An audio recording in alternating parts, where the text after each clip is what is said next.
Hello, everyone. My name is Jakub Zgierski, and I will be the moderator of this session. I'm sorry for being a little bit late, but I hope we'll take it quickly from now. And with me is Zuzanna Stańska. Hello, everyone.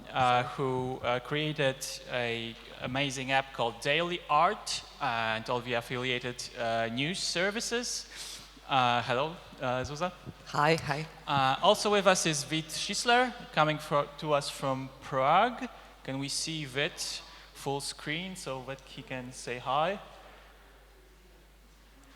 Vít created two amazing games called Attentat 1942 and Svoboda 1945. These are both educational games that are also a commercial product, a very successful commercial product. So can we hear? Hi. Hi, Vít. Vít was he almost got here, but he got his studio had some new tasks for him last minute, so he had to stay in Prague. But we are glad to have you, Vít. Thanks for inviting me. Today's topic is heritage-led economical innovation. And the plan for the session is we'll each have a short presentation which will address our experiences in this field. And then we'll have a about 30-minute session in which we will that will basically be an exchange between you and the speakers. Let me start my presentation. It will not be a long one. I'm a narrative designer and a producer in a video game company called Superkami as of 2 months now. Because this is something I like to do every 7 years to change my whole career upside down. But the reason I'm here is actually a bit different, not because I'm a producer of video games, but because I used to be, for a long time, a advisor and consultant to many Polish NGOs and government agencies in the field of social economy and marketing and communications. And I've worked with many communities across Poland, helping them set up their own social innovations and enterprises. I remember that time as a lot of paperwork, a lot of conferences. This was a heyday of European Union promoting innovation, which is obviously an awesome goal to have. But I do recall a lot of conferences, not a lot of actual innovations. But there was a lot of great people I've met who actually made incredible stuff across Poland. But I would call them rather just an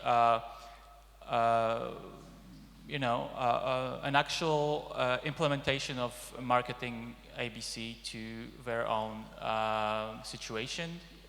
These situations were sometimes unique, like I had a coal mine that became a tourist attraction. I remember this fondly. It was somewhere in the middle of nowhere, but they actually managed to create a tourist product out of a dilapidated coal mine.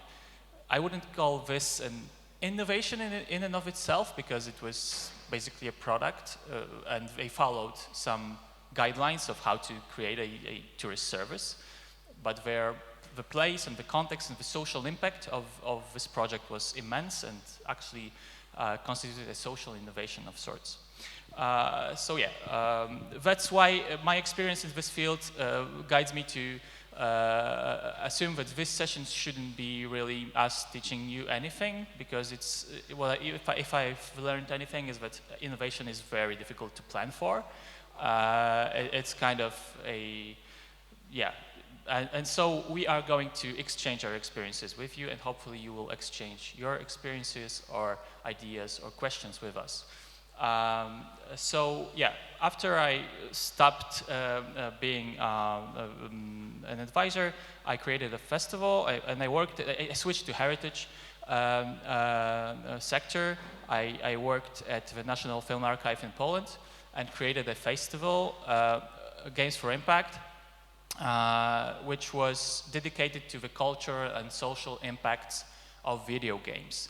And one of the topics of the festival was how to use archives in video games, how to create games and showcase games that are gaming the archive, or basically are heritage-led, as we would say in this room. We showcased a lot of these games, and I actually encourage you to go visit our YouTube channel, Games for Impact. We have a lot of great case studies there from creators of games that actually used heritage archives. And just to quickly kind of address my experience as the manager of a festival, I was trying to come up with like most frequent cases of use of archives in video games. So first of all, I think, so it's just a 5-minute presentation on that. Basically, archives and heritage are most commonly used in the video game industry as a sort of inspiration. Video game designers, just like, you know, if you write a book, you do, or you're making a film, you do your pre-production, and you go do your documentation. So that's basically what video game designers, if they're tackling historical issues, they do this also. This is an example of Valiant Hearts, a game about World War I. They actually, you know, listened to first-hand accounts of the war, read letters. This is a second game from the same creator, 1111 Memories Retold, and he actually used letters from his own grandparent that he found on the attic, and was very touched with one of the quotes in the letter, because his grandfather was looking for his brother who died for many years, and was trying to, you know, to really know if he should stop looking. And he found the letter, arrived at destination, made the exhumation this morning, I have no more doubts. And it kind of pierced him, and it inspired him to create the game. So archives and heritage can be a crucial source of inspiration. But just not to focus on the war, here's another example of an Argentinian game about tango and the most famous tango musician, Carlos Gardel.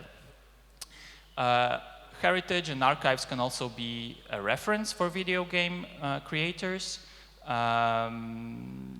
Like this, can you tell at first glance which one is real? This is the Department of Treasury in real life and in game. Yeah, these kind of are merging together now, I think. Or, for example, another example, Discovery Tour, Assassin's Creed. These are all, you know, in-game assets that have been created based on documentation, scientific documentation, and with you know, cooperation from scientists, archaeologists. And I myself now am cooperating with a researcher because I'm creating a game, a survival builder that's based in historical times. And my day-to-day work consists of actually consulting with this guy and him sitting in an archive and digging through, like, how did they eat at that time, from what, how did they cook these roots, and so on. So I never really imagined how interesting making a game is. And the third kind of use of heritage in game is heritage as asset, which is basically using like footage or photos directly in game. This is actually not that common, This is an example from Call of Duty 2. They actually used some footage from the military channel in the game. And this is an example of a game that Vít created, Attentat 1942, and he'll delve into it deeper. This is actually a lot more interesting than the Call of Duty, because here you can see that you can actually kind of make the seamless transition between video and level design in game, or actually scenes that are shot today of dialogues and so on. This is a brilliant example. Another example is, this is a game, the only game that won an Oscar, a short animated feature. It was actually a game, and they made 10 minutes of gameplay and submitted it for Oscars. They didn't actually win, they were nominated, sorry. But yeah, anyway. In this game, you can be anything in the world, from a small cell to a plant to a mountain or a galaxy, and you switch between those. And then, while doing so and exploring the world, you are listening to archival audio recordings of a philosopher, Alan Watts, who promoted Buddhism and Hinduism in the Western countries. Yeah, so this is an awesome example of how to use archival material and heritage in the game. And one last level of making heritage part of a game is heritage as a theme, as a purpose of a game. And I actually know only one example. And this is called Cosmic Top Secret. It's made by a Danish designer who explored her own father's archive and found out he was probably involved in some spying activities during the Cold War. And she also delved into archives of in different countries. In Denmark and Poland, she actually found a map, a plan of invasion that Poland planned to pull off on Denmark and the Cold War. So it's a really funny and touching game that is all about heritage, all about archive. Obviously, there are some games that are created as part of a museum experience, gallery experience, and so on. These are not like standalone games. This is an example from Victoria and Albert Museum. They created a game for iPads to accompany an exhibition of textiles. Yeah, so I try to share my experience as quickly as possible. And now I would like to tell you which themes we are going to focus on today. So the first theme I chose that links all of our experiences, mine and Zuza's and Vít's, is that we are all looking for matching potentials, for cooperation between sectors. And this is, I think, something very crucial for innovation, and let me tell you why. If you go to Games for Impact YouTube channel, you'll find a great talk about cross-sector cooperation basing on the game industry. And Alan Gershenfeld said a brilliant thing that if you come from the place of, like you're an institution or a museum, you have an archive, you have a gallery, and you want, say, to create a game that uses the heritage, you become an accidental game publisher, which means that you need to have certain skills and experience, and it's just a very crucial role in the game development process. And coming into this process, not knowing what you're doing, hiring a game studio, it usually ends up your game is not played by anyone, it's not reaching their audiences, and so on. So actually, cross-sector cooperation, when you find a partner that you can work together across the sectors, work with you, not for you. That is something that makes innovation possible. And Alan actually made a game called Never Alone about native peoples of Canada. And he rummaged through the archives, obviously, but he also went there and met with the people and got to know them and made interviews. But what's most important is that the community leaders who commissioned actually the game, they became part of the company, the game company. They are board members now of the company, and the other way around. The game dev studio is now part of the council of the community. So they have a very close communication, and he insists that they didn't make a game for them, they made a game with them. So that's, let's skip that. So this is the first thing I would like us to focus on, and the second one is all of these cases here share in common storytelling as something that adds value for the customer, for the audience.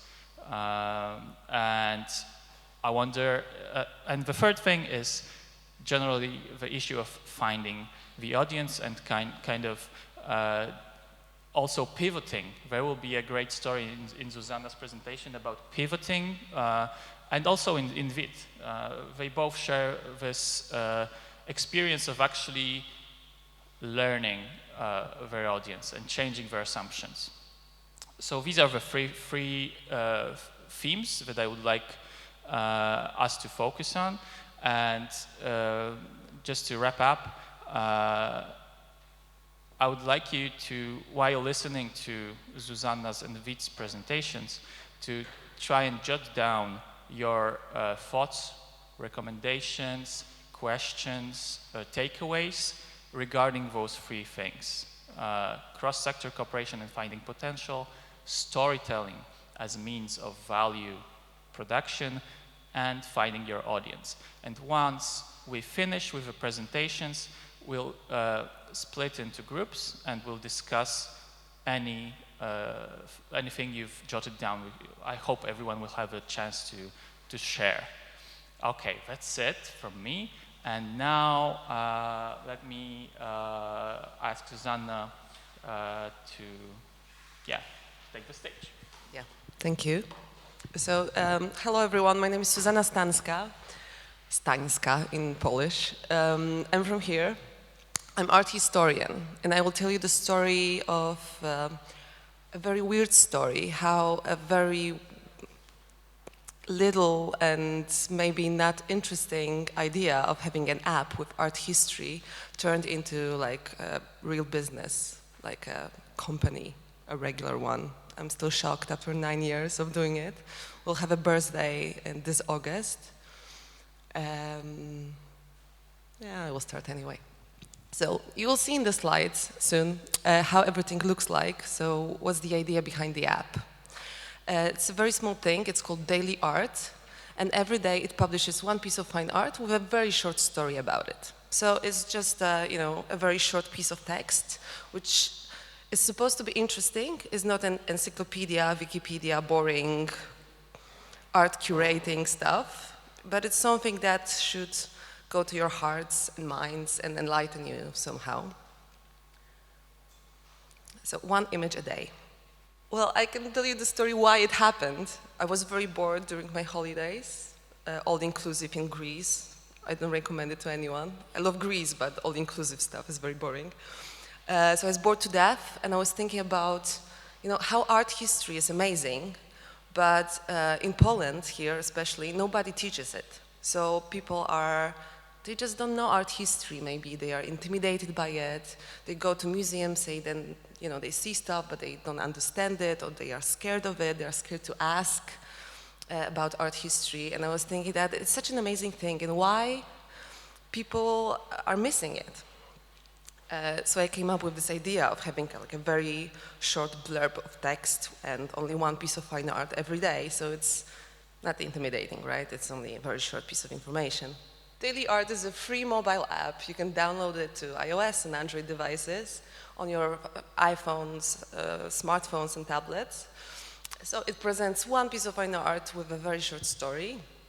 We have started it in 2012, so 9 years ago. And right now it reaches around 850,000 people a month, which is kind of something. And it's available in 18 languages.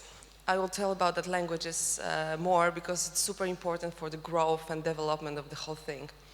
When Kuba was talking about that pivots, there weren't pivots, there were more like some new openings for the app. First couple of words about the content. So I'm not sure if you're aware of, you probably are aware. We use mostly public domain art, so we don't have to pay for the copyrights, which is very smart and very cheap. But also, I'm art historian, like of art history. I don't like contemporary art a lot, so it's really something close to my heart to share that very old museum art history. The texts are written either by us. When I was starting it, there was only me, so I was writing the texts mostly. But right now we are cooperating with a lot of institutions around the world. And they are giving us the texts written by their art histories. And we also have a couple of cooperators who also want to share their thoughts about certain pieces of art. We partner with museums, archives, libraries, and also private collections, which is super cool because, you know, they are not that open to wider public. So, that works. So how do we do that? We do it for free. So we offer them a free spot in our app. We promote their collections or temporary exhibitions. We always write that this particular masterpiece belongs to this collection. You can visit it. You can visit the exhibition when it's displayed. We do all the translations, so that there are 18 languages. We just need to have a text in English, and we do the translations. And we share that content everywhere we can. So on all our social media platforms, we credit them everywhere. So we want the institution to be very visible in everything we do. We are having partnerships with Van Gogh Museum, Kunsthistorisches Museum, Europeana, of course, the Louvre, Rijksmuseum, and so on, so on, so on. For the 9 years, we've been doing it like quite often. Every month, we have a special month with one collection. How it all started, I told you the story about that awful holidays I had, super boring. So it all started in 2012. And for the first 6 years, it wasn't earning any money. Actually, I wasn't even thinking that such thing can earn any money. It looked like this. I cry when I look at it, so I will just put the slide. Okay, it's very simple, very ugly. It was developed very quickly for very little money, but a lot of huge media outlets, technological blogs and so on, startup blogs, they found it interesting and they started to write about us. And that was our initial bunch of users. And it was amazing to see that such a simple thing and such an ugly thing then collected such amazing reviews. It turned out that people loves it. And we still do have amazing reviews. I will brag about it later. But anyways, people were writing daily art is like tacos. And I was like, yeah, ultimate compliment. It's very important for an app to have amazing reviews because then App Store and Google Play pushes it into search. So I'm still amazed that we are having, 4.8 or 4.9 ratings around the globe. Money. So for that first 6 years, when it wasn't earning any money, it was looking like this. Firstly, the app was free. Then, I had to collect some money to make some new features. So we've crowdfunded it, the new version of it, and it costs nearly $1. And it was like this for years. And I was amazed that some people are buying it, but I thought that maybe, you know, it's not that interesting and art should be free as well. But in 2015, I've changed the price, and it seemed that the same amount of people buy the app every month, like it was when it cost $1. So it was like 5 times more money to get out of the blue. And at the same time, I was doing crowdfunding, and you know, I was just doing bootstrapping. So I had to work for other people to collect some money and make a living, obviously. I didn't want to have any investors, so it was just like going on. Everything changed later when I came up with this amazing idea to have translations. Because, you know, for years I thought that English is international language. Probably a lot of people speak English.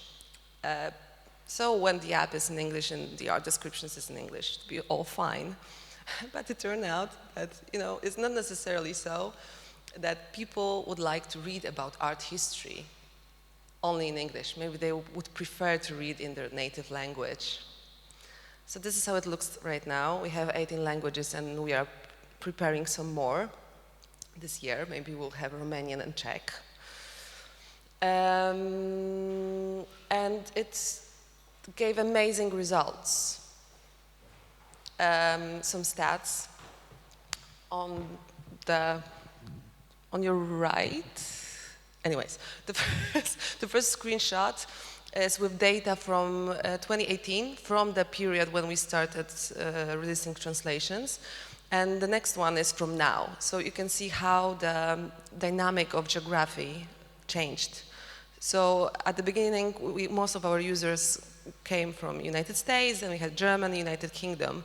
And right now, it changed to China, because we have the app in traditional Chinese and simplified Chinese. Then we have United States, then we have Germany, but we have, for example, Japan, out of the blue, because we have Japanese version. And as well, oh, I forgot to give heart to Poland. Sorry, we have Polish version as well. But also we have Turkish and Russian. So it changed the dynamic of our users, and this also made amazing growth when it comes to downloads and the income. I was shocked when I counted it finally, that our income grew like 8.5 times from that period to now. All because we reached the audience. That was an amazing discovery about the languages. Thanks to that, also the app stores, like App Store and Google Play, they promote us a lot in the local app stores, which makes us even bigger. Now, when I was talking about that first 6 years, so there was only me, and I hired 1 girl part-time. Right now we are 7 people in the company. We also have, I will tell you soon about Daily Art Magazine. We have like 60 people plus working for us in Daily Art Magazine. We have around 300 translators and proofreaders working for translations in the app. And we are fully profitable, luckily. And you know, we started as an app, but we have launched new products as well. So another step was to launch Daily Art Magazine, which is like an online magazine with art history articles. Then we started Shop, where we sell like paper goods, notebooks, calendars, all with art history and art history content. It's not only images, but we always want to share like information, so texts as well. And we have also launched during the pandemics courses, where we teach art history as courses. And we of course have like quite huge social media accounts, because it all works for the rest. This is the magazine, screenshot. This is the shop with our notebooks, courses, again, money. And this is how it all works with money right now. So in Daily Art app right now, you can download it for free, but if you would like to have like full access to the archive, which is quite huge right now after 9 years, you need to pay $6 for it, and you will have the pro version lifetime. So it's only a one-time fee. If you don't have the pro version, we also display ads. So this is how we earn money as well. And we also get a tiny bit of donations, which is very nice that people even would like to donate. With Daily Art Magazine, we display ads. In courses, there are paid courses, but also free ones as well. And of course, in shop, we just sell stuff. So this is super easy. This is the amount of users and customers we reach around the world. And with the future, I will share with you some stuff. Thanks to that development and growth and money we are earning, we're able to make everything even better. We will launch a new version of Daily Art Magazine in a month. And this is like a world premiere of a screenshot of the main page. This is how it will look like. I think it will be much more professional and good looking than now. We are also redesigning an app, and hopefully it will be released at the end of the year, but no screenshots yet. I'm not ready. And yeah, this is it. So yeah, thank you a lot for hearing me. Thank you, Zuzanna. So you will have a chance to talk to Zuzanna and ask her questions after Vít's presentation. There is also email here. You can also reach me on Twitter, but I'm not that visible there. But anyways, if you would like to ask anything or, I don't know, anything. Yeah, so the plan is after Vít's presentation, we'll split into two groups. And some of you can go to Zuzanna and talk with her and share your thoughts or ask her questions. And some of you may stay with me and Vít after his presentation. So we'll have like 20 minutes probably for that. So now we're going to Prague, where Vít should be. Yeah, here's Vít. Vít, the floor is yours. Yeah, so hi, my name is Vít Šisler, and I'm a co-founder and game designer at Charles Games, which is a Prague-based studio focusing on development of historical and other serious games. Really thanks for inviting me to this event. I'm so sorry I can't be with you, but we're releasing our new game within 2 weeks, and yeah, the circumstances are not didn't allow me to travel to Krakow, even though I really wanted to. So I would like to share with you a story, like how kind of we came from having one at the beginning educational game, and how we got from there to having a fully functioning independent studio, which is a private-public partnership between us and Charles University. So the whole thing started with Attentat 1942. It's a game about Second World War. It's actually about the Nazi occupation of Czechoslovakia, but the game is based on personal memories, on like oral testimonies of people, of eyewitnesses who lived through the occupation and who witnessed the war. Maybe before I actually start, I will like to show you a trailer, so you know how the game looks like. So.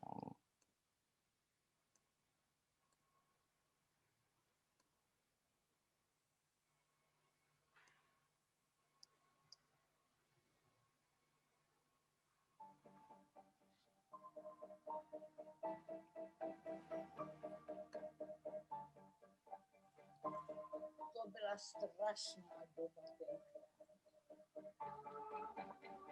Co ty dovolujete? Někoho jsem neudělal. Dejte mě pokoj. Odboj, to přece byla vlastenecká povinnost.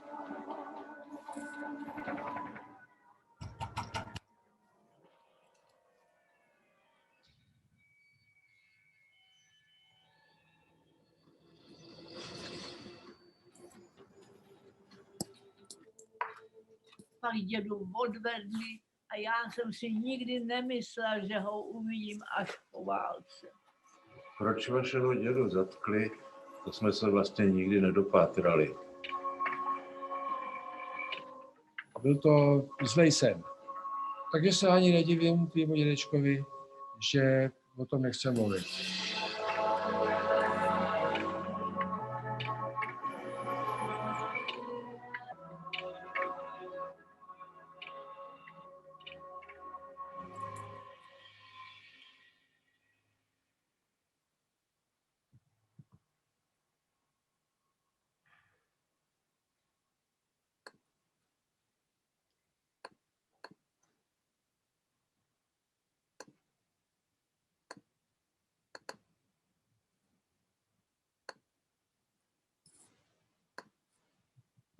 Vít, you're back with us? Yep. Give me a second. So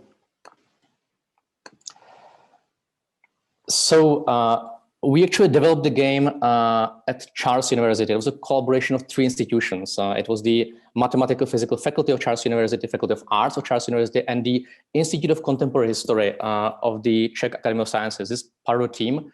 The whole project started more than 8 years ago, and like initially, it was an educational tool for high school students to kind of give them opportunity to like have a better imagination of what the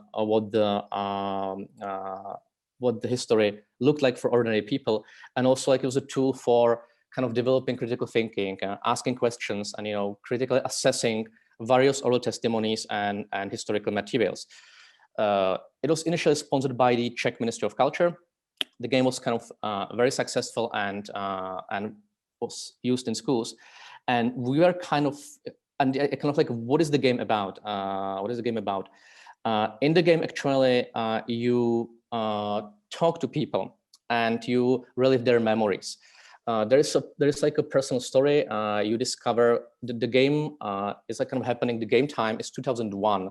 When you're playing a grandson or granddaughter of Jindřich Jelínek, who was a postal clerk during the Nazi occupation. And the game revolves around the assassination of Reinhard Heydrich, who was the Reichsprotector, like leading Nazi official of the Protectorate, Bernhard Maren.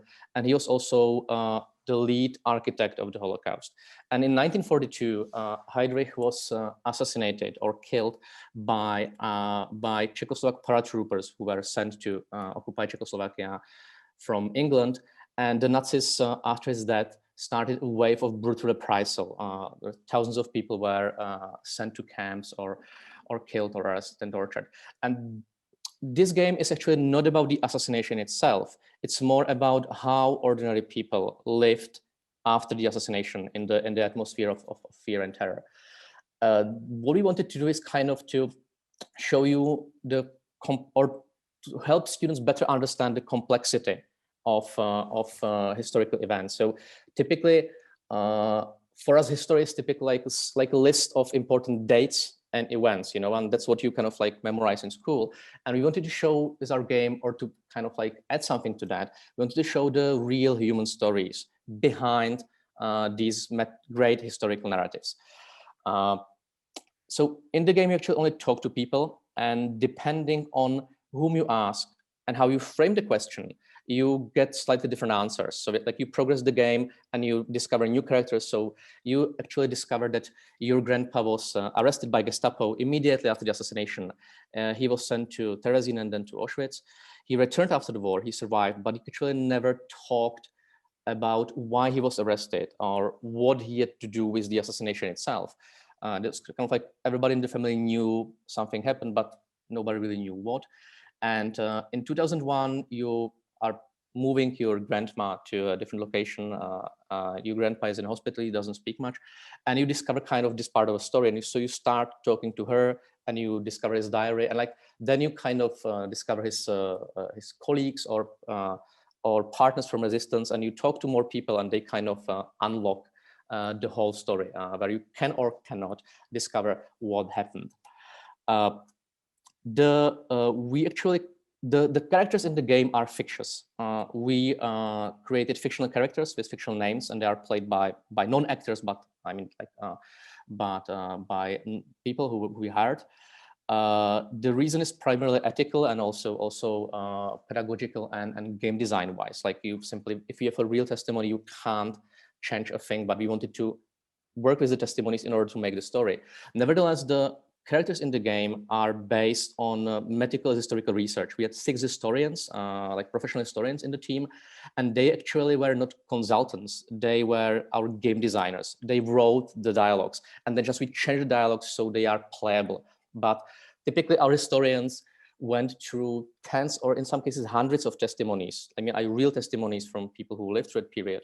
And then they constructed their characters based on these testimonies. So we could say that our game is kind of, or the characters in our game are fictitious assemblage of real testimonies, of our real oral history. We also collaborated with a number of cultural institutions or memory institutions. So, for example, National Film Archive or regional museums, and we have tons of rare digitized footage from the period, photographs, newspapers, everything. And all these materials are in the game for the player to critically assess it, and or to use it as a lead to understand what's happening. The important thing is that we also integrate graphic novel aspects. So when our characters are talking about some real historical events or real historical figures, we use the real archival footage. When they are talking about their own personal history, which is a construct, because we created them, we are deliberately showing this personal history as a black and white comic. So we are kind of separating in the game. We are separating what is real and what is our gameplay construct. So like we are kind of like not obscuring the fact that the characters are fictitious. The game worked really well in schools. So actually we decided it's kind of a pity that it's only accessible to high school students, and it's for free, like for all Czechs. The educational version is distributed for free to all, to basically everyone who wants to use it in education. It's only in Czech, and it's pretty much tailored to the Czech educational system. So it's like really kind of can fit the format of frontal lecture we are using in Czech schools. But we thought it's actually a pity, so we should maybe make a version which would be more game, less educational. So it would be more about the story and not, about how to use it in school. And it should be available in English. So we should try that again within the boundaries of Charles University and the Czech Academy of Sciences. And the game actually was released in 2017. It's already 4 years. And it was actually very successful. It won the Czech Game of the Year. It was nominated to IGF in San Francisco. We were nominated to Apple Design Award, and we won quite a lot of prestigious award in the world. So this kind of success of the game led to the establishment of Charles Games. So Charles Games is an independent company. It's a spin-off. It's a university spin-off. It's a private-public partnership. The majority of the company is owned by Charles University, but now we actually have a really free hand to develop like new games, made ports to different platforms, and kind of be financially independent. Now actually we are on our own. When we started the company, we had like a sequel of Attentat in mind, that's something we really want to continue. But also we knew that kind of like to have a financially sustainable company, we are thinking what to do with Attentat, because the sales were okay, but they were not that high. And a lot of people told us that it's actually a brilliant game, but they never heard of it. So clearly, like we are good in doing games, but we were really not good in marketing at the time. Which also it's tied to the university. Like university is a place which is great for research and teaching, but there's a lot of kind of bureaucracy in it. And if you want to have like agile business, then you have to kind of wait months for decisions, which is really not viable in the game development industry, which is really fast and competitive. So first thing we did, we changed our game. It was made in Flash. We completely remade it and ported into Unity. So now actually we can have the game running on much more platforms. It's available on mobiles, on tablets, iPads, mobile phones. And we started to really focus on community building and kind of reaching our audience, because we knew that the game is praised. The reviews were stellar, but there were not that many, as I said, people downloading the game. So we tried to slowly building community using all possible channels, like from TikTok to social networks to going to various conferences. Again, these are channels which in traditional university setting you can't that much use TikTok for, or it's like there are so many obstacles when you're communicating as a university. So this actually really helped. Here are some numbers. This is the first year of Charles Games' existence, and you can see that the sales of Attentat really spiked just because we made new versions, ports, and started to really communicate with our audience, or with people who are interested in such games. This looks actually stellar, but I mean the sales were not that high in the beginning. So it has to be said that just by one game, which is 3-year-old, of course the studio can't survive. So actually in our business model, in the business model of Charles Games, we have 3 pillars. One is like the continuation of the main idea that we have strong historical materials and stories we would like to turn into historical narrative games. Then actually we do B2B. So we offer our expertise and knowledge to companies and entities who want to have some serious or educational games, and like we make them on like tailored for them. So this is actually one recent successful project. It's called Nela Digistories, and it's a serious game which again is used in Czech schools, and it tackles the issue of cyberbullying. So it's a game for students and teachers, which opens up the topic of cyberbullying and various dangers related to that, to communication on social networks. And it was developed in close collaboration with People in Need, which is like a Czech NGO focusing on innovation in education, among other stuff. Then actually the second pillar of Charles Games is we serve as an incubator for Charles University student teams. So there is a video game development program at Charles University, and typically in this program, students of various backgrounds, programmers, artists, game designers, they come together, they form team, and within a year they have to make a small game or even like a bigger game. And some of the games are actually awesome, and they spend so many time working on it. So we offer, like, if the team wants to continue and if the game is promising, we help them with publishing. That's actually one game which we have in the pipeline. It's called Silly Comrades by Outside the Fox. Hopefully this game will be released soon. Again, it won some awards already, and we are closely collaborating with the team. And then kind of there is still the first pillar, which I said, like, so this all what we are doing kind of offers us opportunity to focus on the kind of main, I would say, main purpose or aim of Charles Games, why it was established, to kind of finish the series, because the original educational project, there were like 3 simulations for high schools, and now we are like one by one, we are taking them and redoing them, and it's like a major enhancement. We like really add, I don't know, 50% of content is new, so we like turn the original thing into a full-fledged video game, which will be available in German, English, some others even in Russian, and available on Steam and other platforms. And the sequel to Attentat is actually called Svoboda 1945 Liberation, and it's a game. It's like a direct sequel to Attentat. There are even some of the same characters. It's a game which is set to a small village in the Czech-German borderlands, and it deals with essentially the end of the war, Second World War. So it deals with the liberation of Nazism, but also with the expulsion of Sudeten Germans from Czechoslovakia, because after the war, around 3.5 million German civilians were expulsed from Czechoslovakia to Germany. And we are actually mapping this very violent and not much discussed event or series of events. Then actually we also deal with the rise of communism to power, because in Czechoslovakia in 1946, immediately after the war, the communists won the general elections.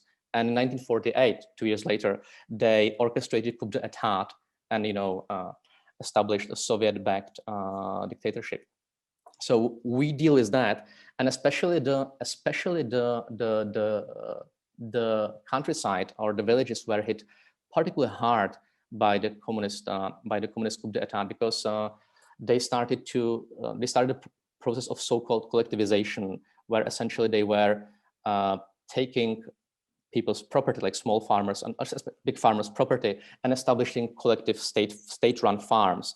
And even though, like in theory, to join this collective was voluntarily, there was all range of pressure, imprisonments, sometimes even death punishments implied on those who resisted the collectivization.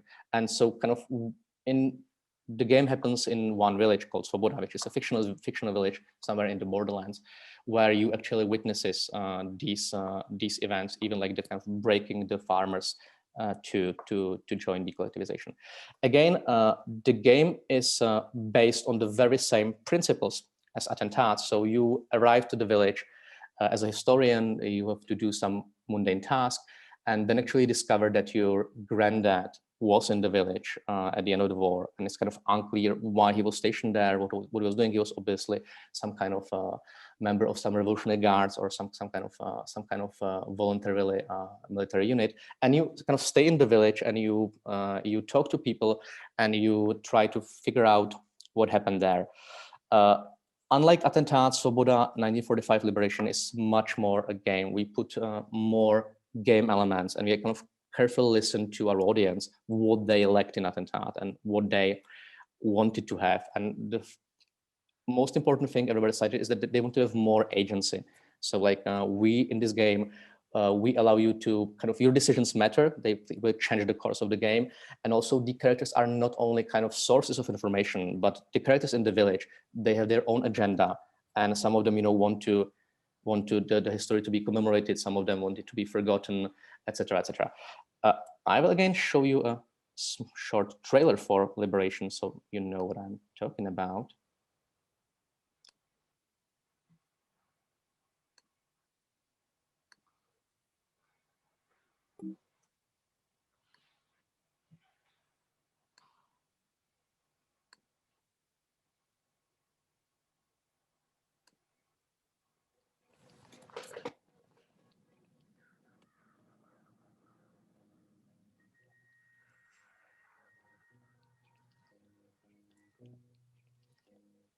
Když vám před očima zabijou kamaráda, tak na to nikdy nezapomenete.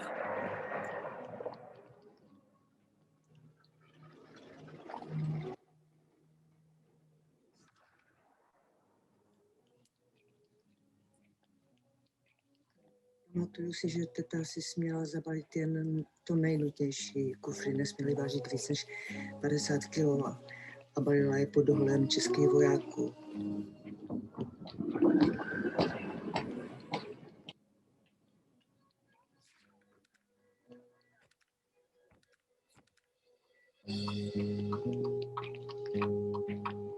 Zabili je, ale já vím dobře, kde jsou ty hroby a kde je zakopali.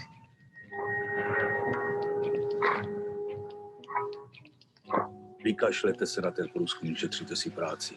Ta škola dělá ve vesnici zlou krev. Lidi nezajímá to, co bylo před 50 rokama. Lidi zajímá to, co bude zítra.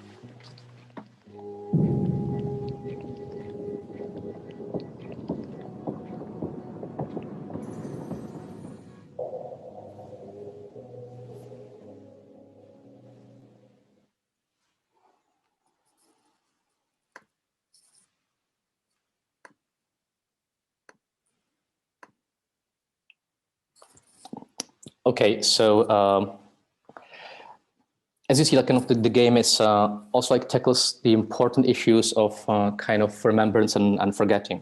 There's like a lot of talk about how the history should be commemorated and what kind of parts of history shall be talked about and emphasized in the village. So it's actually also a game about building memorial. There is like a which is based on kind of very real events we are witnessing or witnessed in the near past. There is like a talk in the village if there should be a like kind of regional museum which will tackle also the issue, for example, of expulsion or the issue of the confiscation of property, because the game again happens in 2001, and of course there are still, you know, in the village people who, for example, in the 50s participated in the confiscation of farms, as for example, as a communist officials.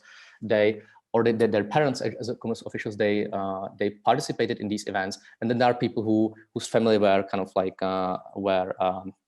the victims of this, and still kind of they live in the same village and they talk how they should deal with that, which, as I said, is kind of based on kind of a lot of like debates like that is happening.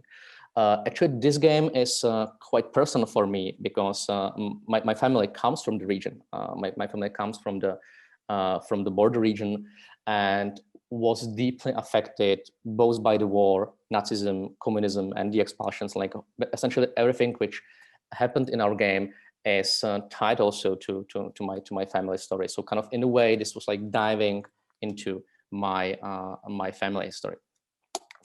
Final thing we did when we actually turned our games into Unity, we made our own engine. It's called Charles Engine. And it's like a kind of a tool which allowed us to make the games with, so in this tool, you can kind of make full motion video games like Attentat or like Liberation without the need to be a programmer. It's like kind of like an editor where you can, you know, add videos and just, you know, run it. The editor is actually, again, available on the Unity Asset Store, so we are selling it. Kind of to conclude, I believe video games are actually a great medium for telling stories, and they are fully capable of telling even the most intimate and serious stories from human history or human experience. And I would say around you, even in your family, there might be stories which should be told or deserve to be told. So thank you for attention. That was like a brief intro what we do at Charles Games and how we got from educational game for high schools to full-fledged studio focusing on historical games. And I'm more than happy to answer all your questions.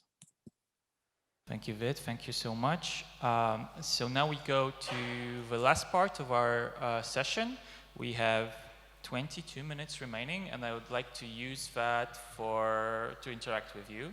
And so the idea is to split into two groups. One will have a chance to ask questions and share their own takeaways with Zuza. And the other group will stay here with me and Vít.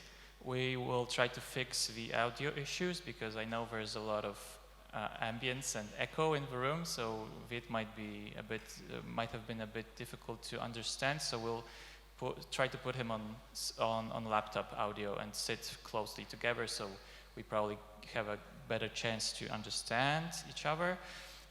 So yeah, I would like to just get a feel of if we all split halfway, more or less. So anyone who'd like to stay with me and Vít, can you raise your hand?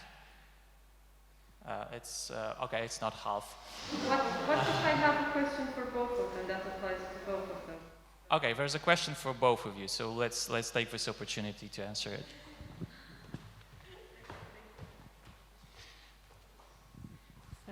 I'm going to break the ice.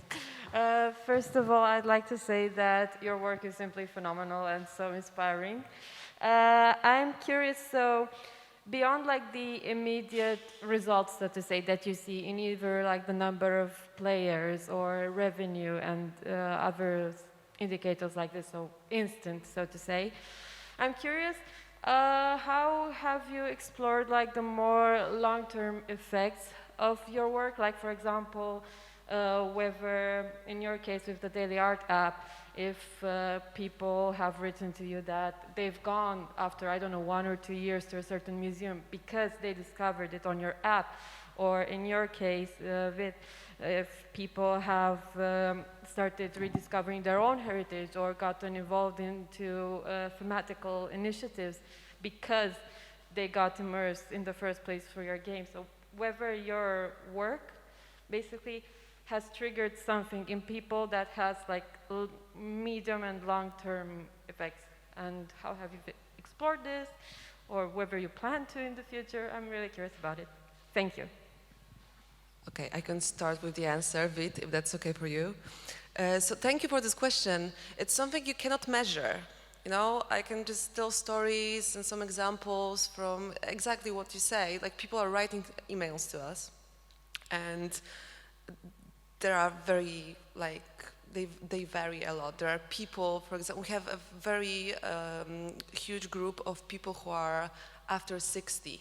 So, for example, like, it's around like 25% of our users. They're elderly people. It's very interesting.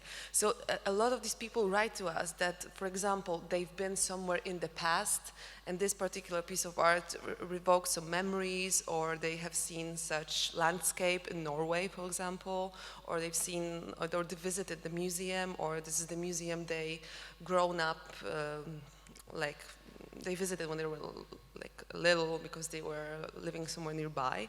There are examples of people who are sharing that they're, for example, reading the text to their children or to their granddaughters, and they, you know, this is something we cannot spot with the analytics. This is only the stories people share with us, or, you know, because it sounds like very often while people are sharing daily art with the others, with their family or closest friends, our audience grow. We don't have only that, I know, someone who downloads the app and uses it, but, for example, 3 other people who are reading the text during the breakfast on Sunday morning. So there are examples like this. I truly believe that we reach our goal with daily art, even if only 1 people would love art thanks to us. But it seems that luckily there are more people like this. So yeah, we have stories like this. You need the mic. Yeah, sorry. So basically, it's kind of like a community that has grown around the app, and people reach you and share their experience with it and how it has. Okay. Yeah, and there are a lot of people who comment. You know, they, for example, write to us that, oh, why, I don't know, something was painted on this painting, why, or this is revoking something that I've seen somewhere else, and why. You know, they're sharing their feelings, and they want to discuss the pieces they are looking at. That's great. Yeah. Thank you. Vít, your turn. Yeah, thanks for a great question. The answer is 2 parts, because as I said, we have the educational version of the game, which is much older and is used in schools, and then we have the kind of commercial game, which is out there and is being sold. As for the educational version, we actually at Charles University, we do not only develop educational video games, we also do research on their effectiveness. So we have like a laboratory, again, it's a collaboration of more institutions.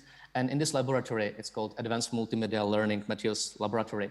We do various experiments where we measure the effectiveness of various learning materials. And if, like, Attentat is still like, there is still experiment going on with Attentat, but we made a huge experiment with our previous game, which was slightly different, but kind of based on similar principles of role-playing and discussion. It was a game about EU, and to make it short, kind of like we took almost 370 people to our lab, like divided to small groups, like over the course of the year. And we divided them into 2 groups. Like, one group played the video game, one group had a frontal lecture, like kind of the same information as is in the game, delivered by, let's say, more traditional means. And we measured what is their level of knowledge before we started the experiment, after the experiment, like immediately after intervention, and 1 month later. And essentially, really kind of like this kind of schematizing the results. But if you want to read the full paper, it's out there. Essentially, immediately after the intervention, there was no statistically significant difference in knowledge, meaning the people who played the game had exactly scored statistically, generally speaking, the same in the knowledge tests as people who had classical lecture. So the game was not better than frontal lecture. But when we took the same test, with different answers, but kind of the same battery of tests 1 month later, it appeared that both groups' knowledge declined a lot. I mean, people forget a lot, you know, so you learn something in school, 1 month later, you don't remember it. But the game group, their knowledge loss was significantly lower than the frontal lecture group. So kind of what it seems, what it indicates, and let's say the meta reviews which are out there, like reviews of other studies which are out there in the world, confirm that games might be particularly good for retention. So they are not necessarily better than, you know, other means of education or of instruction. Sometimes they can be slightly worse, but they might be really a great tool for retention. And the principle is not because they are fun, kind of like that's the research suggests it's not because they are fun, or it's more because it's like learning by doing. In the game you solve problems, even though simulated problems, but you solve problems. You are doing something, so you are kind of learning by your own activity, and that's why you kind of that's why the knowledge you gain stays with you. And so of course, like this kind of like tied to constructivist paradigm in learning, and it's tied to problem-based learning, etc., etc. So you don't necessarily need video games to do that. It's kind of like any kind of, you know, activity, research like based learnings, problem-based learning, etc., etc. So that's for the educational version, which we kind of have data. It works. Also, the students reported two things: that they can much better imagine how the period looked like than from, you know, just dates and events. Then second, many of them actually asked their parents and grandparents about the war or about the period so they went from school and they were talking what happened in school, and they kind of started discussions about their family memory, which of course sometimes is different, you know, or there are various facets. The important thing I haven't said, that in Attentat you have like 8 different characters, and each of the character is deliberately presenting you different angle or different evaluation of the historical events. So we have, of course, for example, in Attentat, we have both resistance fighters, people who've been in the camps, you know, Holocaust survivors, but we also have people who kind of collaborated with the occupational regime because they believe this is the only way how to survive. So we show you this kind of, all these narratives, and typically these narratives are not, you know, present in the textbooks. For example, a narrative of people who for some reason broke or decided to actively kind of engage with the Nazi forces, and we have them. And even more in Svoboda, we have like, you know, we have the people who've been communists and people whose property was taken by the communists, and they still live in the same village, and they say radically different perspective on the history, like how they evaluate the past. And also the teachers report that the students are much more motivated to talk about the topics in the classroom. Even students who are, for example, typically not interested in history and they are not active in normal classes, with the game they are kind of activized and they talk. For the commercial version, we have not such a feedback. We have no way how to measure what the commercial game does to you when you play it. But we have some like anecdotal feedback from people who share with us their family history, saying, you know, I played the game and then I talked to my grandpa, and, you know, I discovered that something kind of similar happened in our family, and I went more, and so it seems it can lead to your own, to bigger engagement with your own family history. Thank you, Vít. I'm officially ditching the group idea. We will stay here. Another question. Thank you all for your presentations. I had a bit of a hard time drawing out the relationship between cultural heritage and the work that you do. So can you please talk more about that? Thank you. Okay, we use art history, masterpieces. They're owned by museums, institutions, you know, archives, various stuff. without that heritage being published to public in two ways. One in reproductions in a certain resolution and another with data they have, we wouldn't be able to do anything. So we are using that legal thing called public domain, which enables all of us using stuff publicly and to do so whatever we like to do it. So we use it and we turn it into product. So we've combined a public heritage, worldwide heritage, because we don't only publish masterpieces, I know, from Europe or United States, but for example, we present art from Australia or from Alaska, or, you know, we really try to be as broad as possible and, I know, promote LGBT art, but created by artists, or women artists as well. So yeah, this is how we combine culture, heritage, and we turn it into business. I don't know if I answered your, yeah, that's okay for you. Okay, great. Vít? Yep, I mean, our game is based on archival materials and oral testimonies, which are collected. There's actually, we collaborated with an NGO called Postbellum, and they actually, in the 90s and even today, they record all testimonies of people who lived through Second World War, communism, and they archive them, they publish them. So we kind of turned a lot of these testimonies as a source material into our game. As I said, we collaborate with National Film Archive and with actually more than dozens of regional museums from which we got newspapers from the period, photos, architecture, etc., etc. And we also, like, in our game, it's typically set in real places. So we, for the interactive memories, we sometimes carefully reconstruct, for example, how certain area looked like in 1942. So we have like archival material, and that we use as a base for the comic. So when you play Attentat, all the scenes you can visit in the graphic novel segments are actually based on some kind of historical. Every single thing which was drawn by our art designer has been approved by historians, or sometimes even like they deliver us the kind of visual materials for that.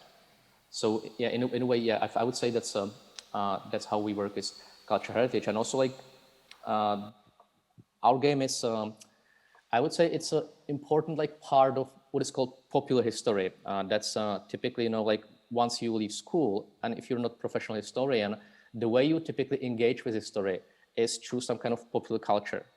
For my generation, it was books and later movies. So my imagination, how Second War looked like, was heavily shaped by books I've read. I mean novels, not necessarily historical books, but novels and war movies I saw, especially, for example, in the 80s. And for contemporary generation, this medium kind of like forming their popular perception of history are more and more video games.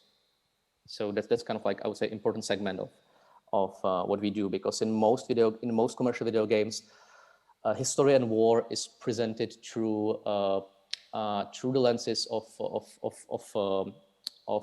soldiers. So typically, like, it's focusing on the military and technological aspect of war, and the kind of a lot of things are excluded. It's kind of like selective realism, where typically you in the game you don't find that often the experiences of civilians, of women and children, or the broader consequences of war. And that's something we wanted to have in our game. Thank you. Any more questions? Oh, thank you. Thank you very much, both. I agree with Miruna that your work is really inspiring. I had a question for Zuzanna. I think you touched a bit upon it in your previous answer, but I had a chance to have a quick look on the app while you were presenting, and I saw, for example, that today's artwork is related to some contemporary social events, and I was wondering if you could elaborate a bit more about your process for curating the art, and if you try to link it with like social political events or historical events. And the sub-question to that, so related to the curating process, since you're reaching such a broad audience, are you including art from other parts of the world other than the West? So, Islamic, Asian, etc. You mentioned a bit before, but yeah, if you could tell us more. Yeah, I will start with the second question. We do that, but we are still very weak in that. I have to admit that. It's mostly because we are not having a proper expertise. As I was trained here in Poland, and we were focusing mostly on Western art, and it happens, in Europe and United States. It's very difficult for me to write a proper text about, Muslim art or Persian art or Aboriginal art, for example. So we rely on our partners here, so the museums we are reaching. We really try to focus more on that, but as I said, we are weak in that still, but we'll improve. And answering your first question, it's a funny story today, because you will see in Daily Art today, you will see a piece by Russian artist Goncharova. It was a pure coincidence, because the title of the piece is Art plus Man plus Space, something like this. So it's connected to space. And today, one of the multimillionaire is going up to the sky, and we mentioned that. But it's a pure coincidence. We are scheduling masterpieces around a month and a half before the date of publication, because we need to do the translations and proofreadings. So it was a pure coincidence that it was announced around like a month and a half ago, and we were like, okay, so we can schedule it on this day and it will match the actual event. But regarding the curating process itself, we only have one piece of art a day. So it's, I'm doing it. I'm scheduling the masterpieces, and in a lot of the cases, I'm choosing the artworks. There's also one person dedicated to doing the research and picking up the masterpieces from collections, and having partnerships with the other museums, and she's choosing stuff as well. But we're pretty spoiled. I mean, I publish what I like to be published. But as I said, we try to focus on women art, for example, or when there's Pride Month, we try to promote art connected to that somehow, which is quite difficult because of the copyrights and so on. But we also know what people like in art, among our users, what they like. We also know that we have a lot of Chinese users, so we try to juggle a little with masterpieces. But yeah.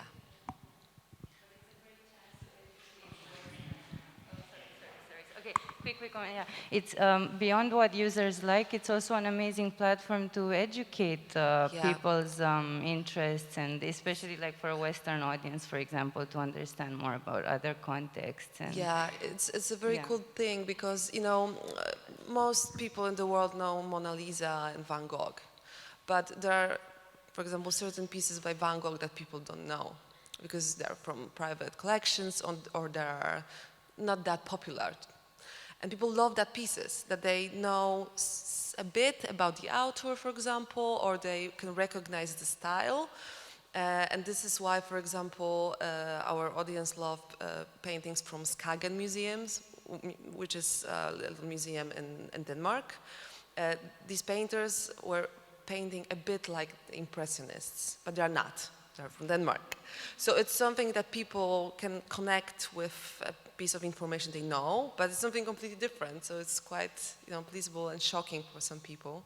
So we rely on that a lot. That's tiny connections, and yeah, it's very, very interesting what people actually love out of the blue. They didn't know before. Okay, guys, the last question. I have a question. It's interesting, when you started your app in 2012, many other booking platforms started, like Tickets or Get Your Guide. So this was kind of a post-last crisis initiatives, which is great. So I'm jumping into question like cross-sectoral cooperation. Do you plan to cooperate with such booking platforms, since you on your app offer data on museum location and stuff like that, so you can buy tickets to such museum?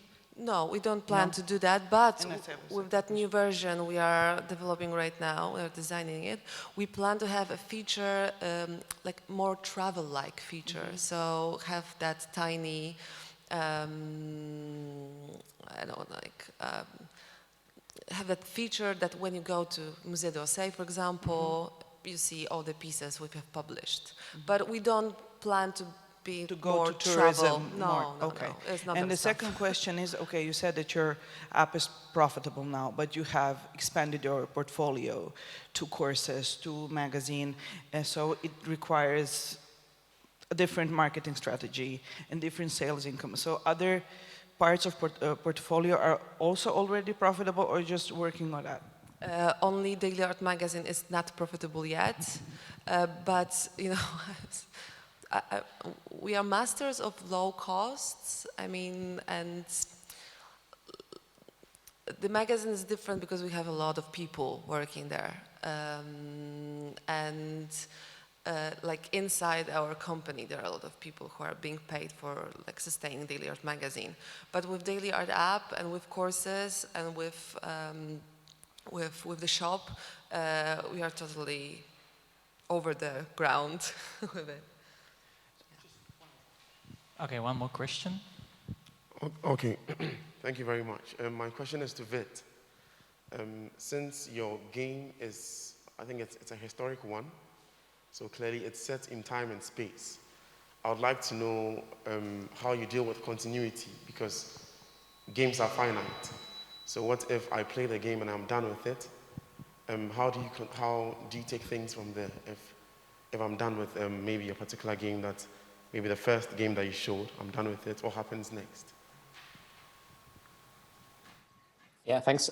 Actually, thanks for mentioning continuity, because we try to, for example, in Liberation game, you meet two characters which you know from Attentat, but you learn about what happened to them after. And we plan to do that. We have like a third game in a pipeline. It depends on finances. So basically, depending how Liberation will be successful financially, we might start a third game, which we already have like it's already written, like the texts are written. It's the working title is Exile 1968, and the game should deal with the 50s. So it's kind of the communist repressions in the 50s, which were kind of hard in the Stalinist times.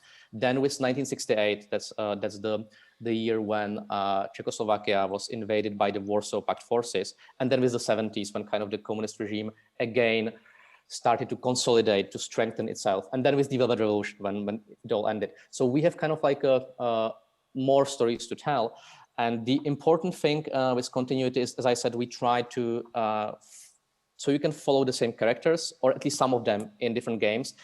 And this is we do it deliberately because especially, for example, if you think about history in the Czech context, oftentimes you perceive history as kind of isolated islands. Here is Second World War, then there is, there is communism, then there is 1968, and there is 1989, and the end of communism and Velvet Revolution. So they're like isolated islands. And we wanted to show that actually there are people, or there used to be people, like, unfortunately there's not many of them among us, but there are actually people who lived through the whole second half of the 20th century. So, for them, this was not like isolated events, but it's kind of part of their life. So we kind of deliberately, in Attentat, when you're talking, for example, to Holocaust survivors, they also talk about the 70s, about the rise of anti-Semitism in Communist Party, etc., etc. So it's kind of, you see kind of that these people actually lived through all the events of the second half of 20th century, and it's kind of one experience. It's not like these are not isolated events, but there are some kind of continuity and consequences. And we would love to do that in our third game as well, if we are successful as Liberation. Okay, thank you very much.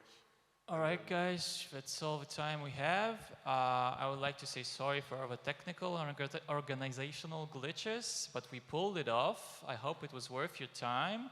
And I would like to say thank you to Zuzanna for her great presentation and insights, and to Vít Šisler. Thank you, Vít, and thank you, guys.